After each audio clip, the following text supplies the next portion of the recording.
a couple years ago, I think 2013 or 2012, this woman, Gigi Jordan, a multimillionaire mother in New York, murdered her 8-year-old autistic child who she was convinced was being abused by Satanists. Her narrative made no sense at all, being that she claimed that she stayed with the kid 24 hours a day, watched over the kid, and she hadn't witnessed these Satanists. But she felt that his autism was not actually autism at all. The child was nonverbal and had a great deal of difficulty with cognitive functions in general. But she felt that this was all a manifestation of trauma he suffered at the hands of abusive Satanists. Her theory was bolstered by this asshole named Frank Putnam, who tried to legitimize the facilitated communication that was done with the child. And I'm not sure if you're aware of facilitated communication, but it's kind of like the Ouija board effect. The child would have his hands over a keyboard, and she would actually type out the messages for him, and it's supposed to be based on some type of muscle reading. But when they've done tests on facilitated communication, they found that if the subject who's supposed to be doing the actual typing is seeing a message and is supposed to be reporting on it, and the person who's guiding doesn't see it, it ends up gibberish, or if that person doesn't have a marker for it. So, and this was affirmed in court. Third parties said that it was quite obvious that while the child was looking away, she was typing for him. But Frank Putnam went worse. He was even talking about the amazing communications the child had without even mentioning this intermediary process of facilitated communication. What's interesting about Frank Putnam is he's very defensive of the dissociative identity disorder diagnosis, and he's part of an organization, the primary organization that still promotes the idea of dissociative identity disorder today, the ISSTD, the International Society for the Study of Trauma and Dissociation. This prick, Bessel van der Kolk, was willing to testify. The court wouldn't take his testimony, probably because it was full of shit, but he was willing to say that that trauma, sexual trauma, can manifest itself in ways that look like autism. And what's interesting also about him is his strong ties to the ISSTD. And Gigi Jordan was obviously a disturbed woman. You can see court documents where people, there was actually an emergency shelter hearing for her child when she went to the FBI and tried to report these Satanists. And I think money got her out of that because she was a multimillionaire. But they reported that they felt she was mentally unstable and put her in for emergency psychiatric evaluation. The next day, they had the emergency shelter hearing, and what was interesting is the court felt that they obviously felt that there was a danger to the child, but it didn't really meet the standards, the burden of proof of taking the child away from her. Something the press never caught on to is that Gigi Jordan did consult a therapist while she was under these delusions, and a therapist may have been in the best position to disabuse her of her paranoid delusions of persecution.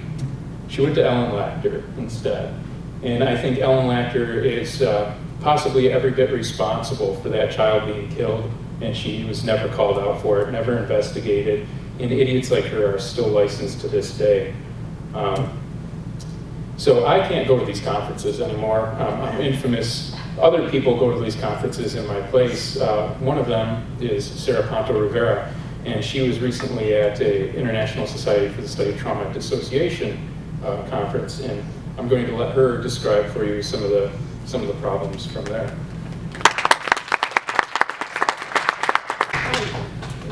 Thank you. All right, so the ISSTD is full of fucking assholes, and I say this with sincere gesture because each and every one of them goes to these conferences, takes information that is based in pseudoscience and conspiracy theory, and then comes back to their hometown to share that with their patients. Now, each and every one of us has a loved one or someone that we know in our community who is mentally ill, or has experienced some type of mental ailment at least once in their life. And could you imagine going to someone like Ellen Lachter, who harbors these kinds of delusions? So when I went to the ISSTD conference, I was really shocked at the idea they presented so professionally. There was long white tables of literature. Everybody was professional and friendly, but only a little bit of scrutiny when you actually read the titles of the books. They are conspiracy theories, and that is very unsettling to me that the ISSTD claims that they are a comprehensive, clinically effective, and empirically based resource. But as you can see, this is from their website. They have a special interest group based in ritual abuse and mind control that many people believe this idea of the satanic panic was only strictly to the 80s and 90s, but obviously this is an example that is currently here today. So the ISSTD president, Lynette Dalenchuk, she wrote a paper in 1992 at the height of the mental health malpractices with satanic panic themes, and it was titled Treating Ritual Abuse, and it was specifically for mental health professionals and the frontline people to inform them about the traumas that satanic cults can give. Now, she rebranded her narrative, which is significantly the theme that the ISSTD does whenever their practices are deemed dangerous for their patients. They rebrand like a business who's been stained. So now the ISSTD has a new name, and they use new terminology. So instead of MPD, which it was debunked 20 years ago, 30 years ago, it's now dissociative identity disorder. Instead of having repressed memories, now it's dissociated memories. And their methodologies have no scientific basis at all. So Lynette Dalenchuk is the current ISSTD president, and her 1992 paper, Treating Ritual Abuse, was republished in 2013. And with the title, Treating Trauma Survivors, she admitted the words ritual abuse, cults, and dissociation to rebrand. She didn't want that public eye to see her actual intent. Now, this can only spread misinformation to other mental health professionals. If she is just appropriating her information from the satanic panic days, how can that be giving accurate information to other mental health professionals? And she's a fucking president of an organization. So, just to give you a couple examples, so from her 1992 paper, it's very easy and very common for therapists working with ritual abuse survivors to see their clients in a one-down position in the doctor-patient medical model. All right, 2013. It's very easy and very common for therapists working with abuse survivors for the therapist to fall into a traditional medical model. So essentially the same thing, omitting ritual. Many clients hate their bodies for feeling so much pain and hate themselves for their perpetuation in rituals. Many clients hate their bodies for feeling so much pain and hate themselves for any stimulation their body felt during their abuse. Now, I get really fucking emotional about this, so I'm really sorry because when I went there, I attended this conference with 300 mental health professionals, 300 from all over the world. And they're going and getting this information and bringing it back and putting it into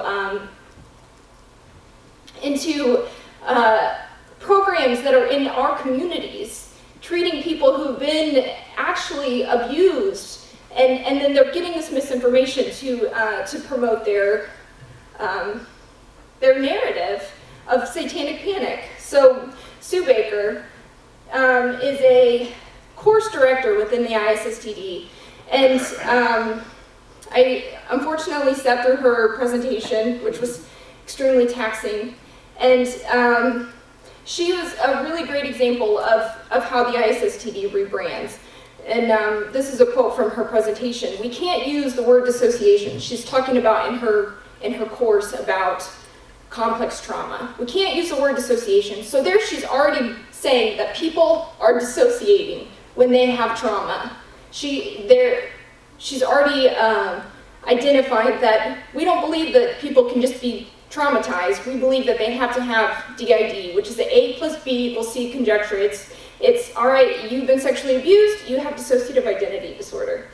So we can't use the word dissociation because, first of all, it's going to chase away those people who already have the mindset against dissociation. The course is called The Introduction to Complex Trauma. So we use complex trauma knowing that down the road you lead people into the dissociative field and the way of thinking about that.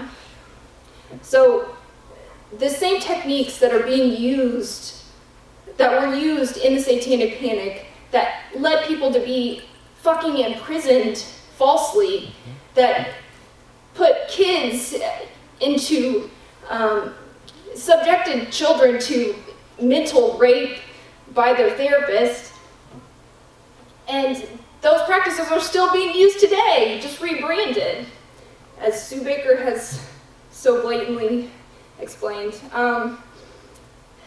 This asshole is Colin Ross, and I have a lot to say about him, but you should Google him and read some of the really fucking terrible things that he's done to people. He relocated from Canada to, I can speculate that he was trying to avoid several lawsuits against patients.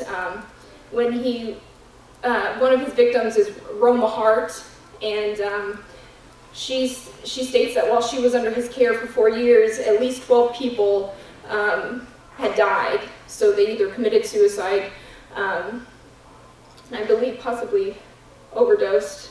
I'm not exactly sure on that, but that really sets a precedent for his medical model and his ethics. So and rape for reasons unknown. He let a sex offender wander the woman's ward. Yeah, if you didn't hear that, he let a sex offender wander the women's ward without any supervision, and sexually attacked Roma Hart. So he wrote a book, and in his book, which I'm currently reading, he says, "I have met many demons, devils, evil characters, representatives of Satan, and Satan himself in my NPD work." So when I sat through his presentation at the ISSTD conference, he explained that he's created a questionnaire to help mental health professionals diagnose dissociative identity disorder. And he says, he claims that this disorder has no basis in scientific evidence, and he's correct. And so he thinks that he is bringing reliability and validity through the DDIS to the dissociative disorder field. So he stated, I did the DDIS.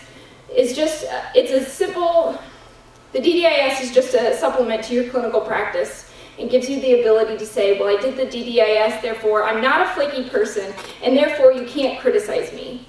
So rebranding. He's fucking rebranding, just like I demonstrated. So trying to evade any type of skepticism or criticism.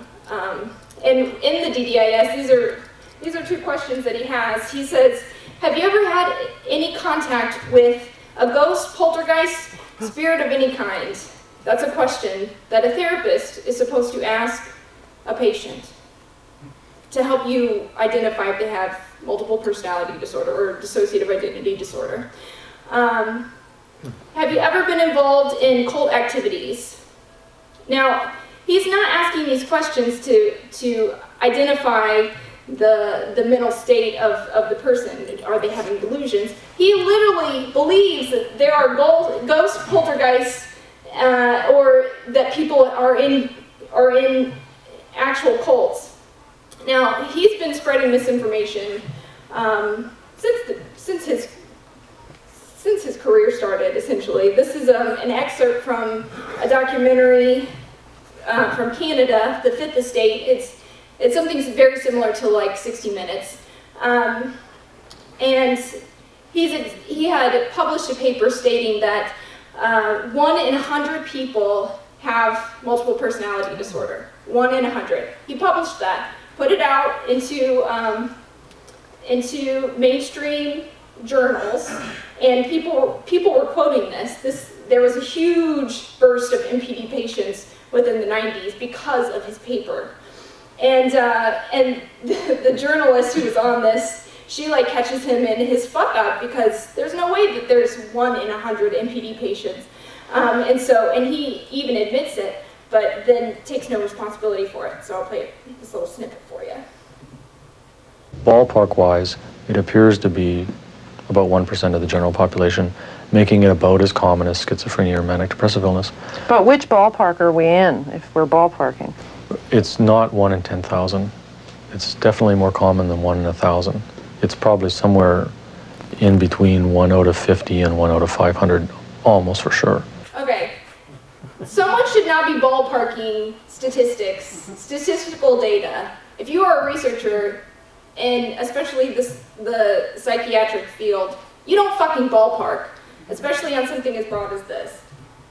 But that number is out there now. I mean, people are quoting this study as proof that it's 1 in 100, and now you're saying you're not sure of that. Well, that's people who are overconfident about the accuracy of the figure. So this study had clout and really bursted this disorder, and I feel confident to say that this is a disorder that has solely been induced by therapy, and a lot of these therapists have a career treating multiple personality disorder, and they're not actually treating the presenting symptoms appropriately. And then they're using research from people like Colin Ross to back up their medical model.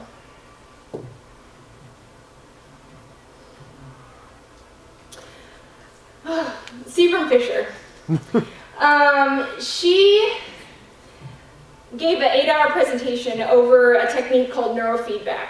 Now, if you have never heard of neurofeedback, it is essentially an EKG or an EEG, and it's like little electrodes that get stuck to your scalp and supposedly help you retrain your brain.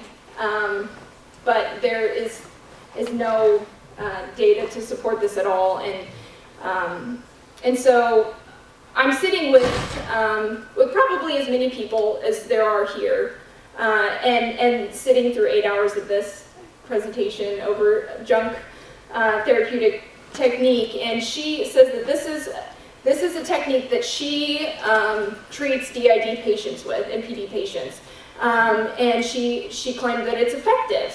And so many of the mental health professionals, were in awe, like, wow, this is something that can really help us out to actually get these patients better, which I don't know if any of you know much about this disorder, but it's very common that MPD patients only get worse within therapy. That's almost always the case. They get worse, and there's no overcoming this from unless they break away from the therapy.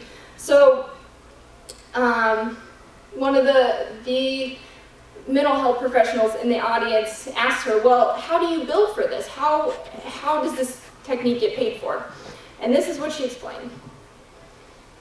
No, so I bill on. I think this is. Stop recording. I bill psychotherapy code, and I really, even though I don't want that on the record, the only reason is I just don't want the hassle. I think I could easily prove. I am also doing psychotherapy, and I'm doing it while people are training, and I can have Soji, Carolyn, and a number of other people can come to my trial, right? Because, and they can talk about what psychotherapy and what psychotherapy with neurofeedback did. Yep. So, within your psychotherapy coded session, you'll do this background? Well, there's a code for biofeedback assisted psychotherapy, which no insurance company acknowledges, but there is such a code. And it's, you know, and I have other people, you know, who get much faster results. So it's not like saying, I'm just talking about this really severely, that they don't have it takes a while to make a right hemisphere. You know, it really takes a while to do that. And that's really essentially what we're doing. So, yeah. Now do I have to say start recording? Yeah. You can start recording. If you didn't understand what she was saying, she just admitted to insurance fraud and then abetted it to her audience. So I filed a complaint to her licensing board in Massachusetts and was very thorough about it and got a response.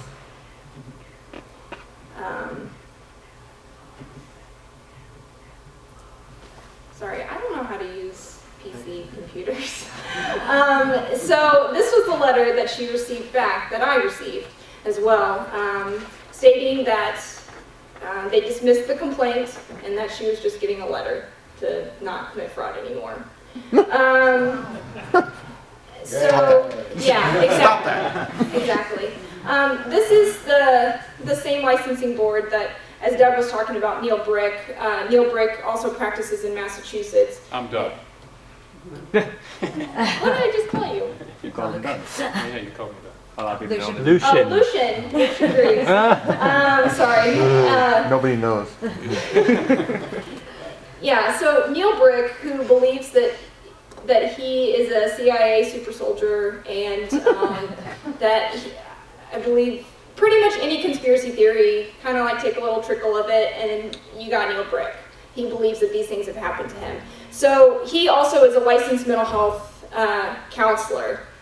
He counsels people, okay? And he believes this. Now, he also admitted that he had raped and murdered while in a conference to supposed victims of ritual abuse. He admitted that while in an altered state of mind, which he believed was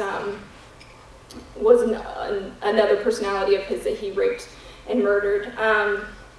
Now, I obviously don't believe that he did these things for where his mental state is. So a complaint was filed through one of our Gray Faction members and to his licensing board, and they dismissed the complaint without any prejudice. Now, this really gets to me because who is supposed to regulate? Who is supposed to protect the patients? Now, many can claim well, he didn't actually harm anybody, so that's probably why the board dismissed it. But I just want to share the email that I responded to the licensing board about his dismissal, pointing out several laws that are against what he did exactly. And I'll just share a couple bits because it was pretty lengthy. To the Board of Allied Mental Health, customers of mental health care have a right to be treated by a competent licensed mental health counselor. It is the duty of the Board of Allied Mental Health to hold high standards in assessing competence of a licensed mental health counselor. It has come to my attention that after 1 year of deliberating on a case against Neil Brick, the Board of Registered Allied Mental Health and Human Service Professionals made a decision to dismiss the case and concluded it did not, and I quote, did not support a claim under the laws and regulations governing licensed mental health counselors. This decision has brought up several ethical questions that deserve to be promptly addressed. Under General Law Part 1, Section 165 stated that an applicant shall provide satisfactory evidence to the board that such applicant is of good moral character. Yet Brick has made statements that one of his self-proclaimed alter personalities has committed rape and murder. Does the Board of Registration of Allied Mental Health and Human Service Professionals not find statements of rape and murder committed by a licensed mental health counselor, such as Brick, to be a violation of ethical standards of such nature as to render such individual unfit to practice as a mental health and human service professional? That was a quote. As it states in the General Law Part 1, Section 169, Is it not concerning or worthy of prejudice that the board that Brick believes he has in the past raped and murdered people in a ritualized manner? If the board does not find it to be a violation of the ACA's code of ethics, does the board align itself with Brick's personal conspiracy theory perspectives of satanic ritual abuse and mind control? Brick also asserts that he was a former assassin of the Illuminati and committed rape and murder. The question this raises regarding Brick's own mental health status and how he can be declared fit to offer mental health service to clients cannot be ignored. Further inspection by the board is ethically appropriate and a more thorough public explanation for the concluding dismissal of this case is requested. It would be a disservice to the public as well as to Neil Brick's current and potential clients for the Board of Registration of Allied Mental Health and Human Service Professionals to allow these questions and requests to go unaddressed. Well, they responded and pretty much said, well, I'll read you a little bit of what they said. After a thorough review of this matter, the board determined that there was no evidence that the respondent violated the rules and regulation that govern the practice, despite me just pointing out, I pointed out 4, okay, and there was more. But so who is there to protect from these conspiracy theories and satanic panic ideas that are harbored in mental health professionals? Who is, if a licensing board, this is just 2 cases of a licensing board not performing a service to their potential mental health consumers, how can we know that a mental health professional, people who we love, or people of our community, how do we know that they aren't going to get services from people such as this? Now, I just want to close on Allison Miller. She wrote this book, Healing the Unimaginable, Treating Ritual Abuse and Mind Control. Now, you would think that this would be a book that would have been at the height of the satanic panic in the 80s and 90s. However, this book was published in 2013. And so she draws from Colin Ross, which we talked about, Ellen Lachter, even Neil Brick. She even quotes Neil Brick, the CIA super soldier, and goes on about the ISSTD and about how they are a reputable organization. And she also discussed many very dubious topics, such that the military uses mind control to implant dissociative identity disorder, and that they use children to force them to use building blocks and other types of blocks to create walls, and then they superimpose them into the child's mind. And this is a mental health professional. She actually treats children, and I think that it is something that we need to not forget about, and continue pressing the APA to rid the mental health community of people like this and ideas such as this. It is a belief system that has no basis, and is very much like a religion, and also an assault on women's rights. Mostly women are impacted by the NPD or DID diagnosis, and if we ignore this as a women's rights issue, then we are gravely harming those women who might be potential mental health care consumers. So, thank you. Sarah's first presentation. Sorry if that wasn't as well and as humorous as some of you might have expected, but I think it's kind of obvious how this plays in with the Satanic Temple, and it was one of the original things I really wanted to take on with the Satanic Temple, was fighting the witch hunters on terms they would never expect to be confronted on. And something I'm hoping to do with some of these conferences is network with people who can help us achieve those goals. And Sarah is our point person for the Great Faction within the Satanic Temple, where we're trying to devise ways to destroy the careers of people like Ellen Lachter and destroy organizations like the ISSTD. If you want to talk to us about anything, we'll be around, we'll be circulating, and I'll be willing to answer any questions. And if you have any any thoughts on this, let's talk tactic. Thank you.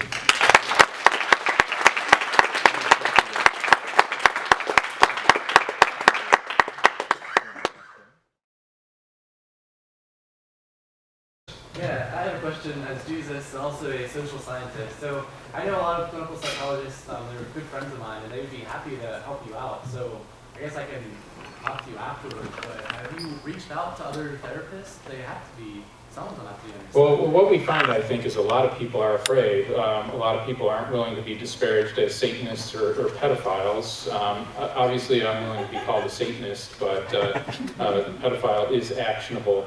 But what they do with me is it's not really actionable when they say that whether I choose, whether I'm consciously doing it or not, that I'm defending pedophiles. So you look me up as Doug Mesner, you'll find a lot of bullshit online about how I defend pedophilic abuse, because that could only be the true agenda behind calling into question the idea of dissociative identity disorder. And it's amazing what clout this fringe conspiracy movement has on just being the people willing to go that low below the belt. You know, and a lot of professionals aren't willing to put their names on it, but they might be willing to get behind us. You know, so if you put them our way and give them some type of anonymity, the Satanic Temple has always been one of those organizations willing to take the bad press and look like the bad guys while getting shit done. But wouldn't they even people want to know about that and other therapists to protect themselves? So even outside of the work that you guys are doing, bring it to their attention. Wouldn't they want to be like, screw these people, they're hurting, not helping? Like I don't understand why they wouldn't jump on that. Well, definitely putting themselves out there and took a lot of heat for it, but I think that there's only so much that you can do, but until it gets a little old and exhausting. Part of the problem too, though, is people still like to believe that this is a done deal. Mm-hmm. They ignored the ISTD connection to the Gigi Jordan case entirely. They took a case where a mother killed her 8-year-old kid and ignored the fact that she had gone to a therapist who was selling her these delusions. And I think it makes people comfortable to believe that there was this exact time frame in which the Satanic Panic took place, and now it's over. But that's just not the case, and that's something we're working on bringing to light. It's a difficult fight to get involved in, so if you can tell yourself that things are progressively getting better even when they're not, it's an easy out in ignoring the harm that's being done. So it seems to me like would y'all be interested in maybe like creating some sort of extra certification, like evidence-based mental health services, like that people actually have to reach a higher bar of... They have that. It's within their standards, and that was something that was reported in her complaint against Neil Brick. You're supposed to go on based on the best empirical evidence, but we're just not having any luck on making the licensing boards hold to those standards. I mean, there is no empirical evidence for DID, and in fact, there's nothing but evidence against it. The problem is that there's no unifying theory of mind, so that right now with the DSM, you just have a list of symptoms. You know, to have a disorder, you just have to have enough people agree on a list of symptoms, and they'll say that this is proof of the disorder. That's as much of the proof of the disorder as we can have, so that will suffice. And the DSM is very political. It's very politicized, and people like to have diagnoses put in there for reasons that go well beyond the well-being of the clients. And in fact, an interesting book is Making Us Crazy. I think it was about the formation of the DSM. And what was really interesting is the question of homosexuality. That was treated as a mental disorder for the longest time, and then it was very politicized. There was protests, there was the gay rights movement, and it wasn't a mental disorder anymore. And that's a good thing, and usually people just think, well, that's a good thing. But what they don't see is that it was never a question of science. It was only a question of convincing the right people. It was a question of there being protesters. It was a question of the culture swaying another way. So there's still a very, there's still a very definite problem there when you're not dealing with empirical evidence, when it's just a politicized issue. And what you don't see with the APA is them making any nods towards progress in cognitive science. They're not looking at the research psychologists' work half the time. They're still sticking to this model where there's symptoms, and it doesn't even matter if you can see that there's definite harm being done with DID. They're just a spineless organization. They're worthless. Even the National Health Organization is going to give up on the DSM and try to develop something else because it's entirely unreliable. But we'll be happy if the APA falls out of favor with absolutely everybody, and they should for this reason. To what extent do you think this belief in ritual abuse and mind control is being fueled by the therapist's own religious or spiritual beliefs, that somehow maybe a belief in that there are, Satanists out there kind of supports their own belief in God or higher powers, or does it seem to be unconnected? I think it was significantly more in the 80s and 90s, but it's definitely going on today. The ISSTD president, she got her first degree in theology, and so there are a lot who are pushing their own religious agenda.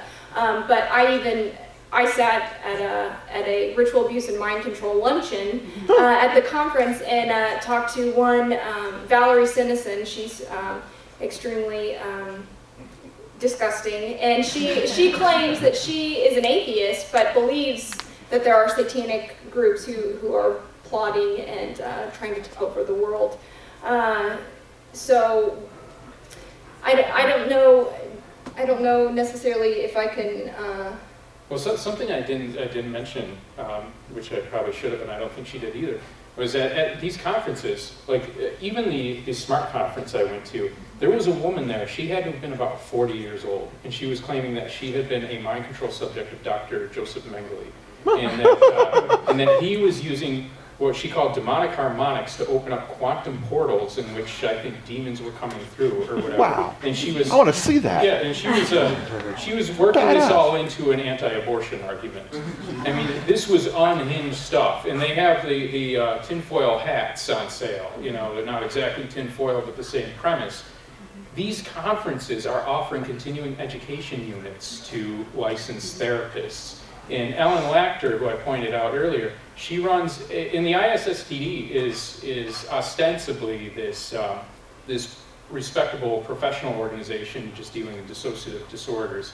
Ellen Lachter, the woman I was telling you about, who I feel is at least partially responsible for the murder of the 8-year-old autistic kid, she's the head of their ritual abuse task force or something like that. So she is taken seriously within the ISSTD, as were these other characters I was talking about.